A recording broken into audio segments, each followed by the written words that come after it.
Penonton yang melayari TV Al-Mustaqim yang dikasihi sekalian, kita bertemu kembali bersama dengan ayat Al-Quranul Karim. A'udzu billahi minasyaitonir rajim wa nuqallibuhum dzatal yamini wa dzatal shimal, dan kami balikkan mereka dalam tidur ke sebelah kanan dan kiri. Sebelum kita meneliti ayat ini dari perspektif sains atau perubatan, seeloknya kita lihat dahulu tafsiran ulama mengenainya, supaya kita dapat menghubungkan antara tafsiran sains dan penjelasan ulama. Dipetik dari tafsir Ibnu Katsir, berkata sebahagian salaf dalam mentafsirkan ayat ini, mereka dibalik-balikkan secara berkala dan rutin sebanyak 2 kali setahun. Ibnu Abbas mengatakan bahwasanya jika mereka tidak dibalik-balikkan dalam tidur yang lama tersebut, nescaya tubuh badan mereka akan dimakan oleh bumi. Saya petik daripada kitab Tafsir Al-Wasit karangan Profesor Dr. Wahbah Az-Zuhaili. Dalam menafsirkan ayat ini, beliau mengatakan bahwasanya dan kami balik-balikkan mereka secara rutin dan berkala ke sebelah kanan, sebelah kiri, supaya tanah dengan kelembapannya tidak mendatangkan kesan buruk terhadap tubuh badan mereka, dan agar kulit mereka terledah kepada pengudaraan serta selamat daripada menjadi buruk. Berdasarkan tafsiran ulama terhadap ayat ini, hari ini kita dapati fenomena sains dari perubatan telah menjelaskan lagi dan juga mendalamkan lagi maksud ayat ini. Ia boleh menjelaskan satu penyakit yang diberi nama avascular necrosis, yaitu penyakit akibat kehilangan fungsi saluran darah, atau yang sementara ataupun tetap. Faktor-faktor yang menyebabkan penyakit ini antaranya ialah tekanan darah yang tinggi, atau saluran darah yang rosak atau cacat sejak lahir, atau disebabkan oleh mutasi kerana terdedah kepada radiasi.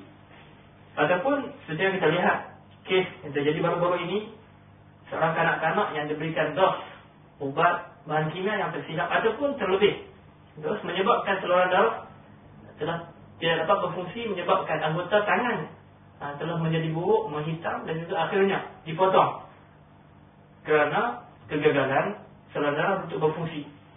Antara lain faktor-faktor yang menyebabkan penyakit ini ialah saluran darah yang tersekat, mungkin kerana trombos atau kerana tekanan dari luar, seperti kedudukan yang statik tidak berubah, seperti berbaring yang tidak berada tempat dari semasa ke semasa.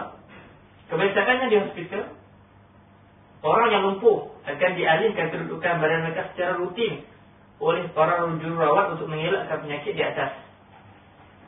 Sedang penonton, bayangkan jika Allah Subhanahu Wa Taala tidak membalik-balikkan mereka semasa tidur. Jika Allah Subhanahu Wa Taala dalam mukjizat yang menidurkan mereka selama 300 tahun tidak membalik-balikkan Ashabul Kahfi dalam tidur mereka yang panjang, nescaya mereka yang statik, tidak bergerak dalam tidur tadi, tubuh mereka dan juga sel-sel badan mereka akan rosak, dimakan oleh tanah seperti yang ditafsirkan, ataupun sel-sel badan mereka akan rosak diakibatkan oleh tekanan luar yang menyebabkan saluran darah yang tidak berfungsi menyampaikan oksigen kepada seluruh badan.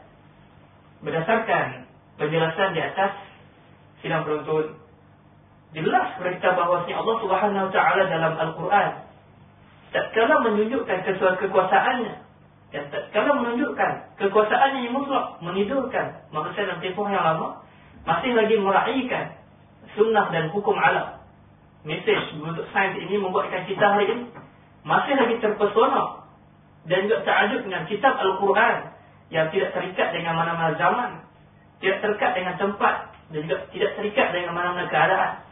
Bahkan ia merupakan kitab kepada zaman keseluruhannya, kitab untuk kesemua tempat, dan juga kitab untuk kesemua keadaan. Inilah sudut saintifik yang sedikit sebanyak membuat mesej dahsyat Al-Quran, yang mana ia diselipkan bersama kisah menakjubkan yang dirakamkan sepenuhnya dalam Al-Quran dan didikasikan atas namanya, yaitu Surah Al-Kahfi. Saudara-saudari sekalian, Begitulah fakta saintifik dan juga fenomena sains yang mana hari ini mendalamkan lagi maksud tafsiran ulama terhadap fakta ayat-ayat Al-Quran Al-Karim. Bahasanya kita sampai ke satu noktah dalam membawa isi-isi sains dan juga fenomena hakikat sains, menjelaskan ayat wa nuqallibuhum zatal yamin wa zatal shimal. Kami balik-balikkan mereka ke sebelah kanan dan juga ke sebelah kiri. Kita bertemu hingga bertemu lagi selepas ini dalam penutup insya-Allah. Wallahu a'lam.